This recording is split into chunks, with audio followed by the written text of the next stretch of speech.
Hi guys, ang soup natin for today, ayan, yung cucumber. Napakaliit lang niya. Ayan. Yung cucumber and then pork ribs. And then meron din siya yung maliliit na dry mushroom. Ayan, binabad ko siya guys. Tapos ito, may 2 kinds of beans. Saka yung ito yung dry days. Saka yung fake ito. Meron din siyang octopus, mandarin pear, ginger.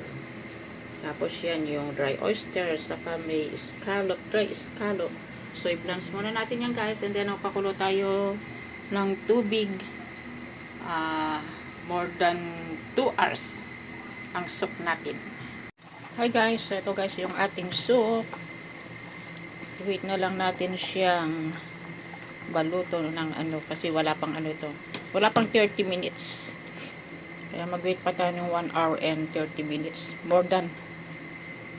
I-low fire na lang natin guys. So okay na yung ating soup.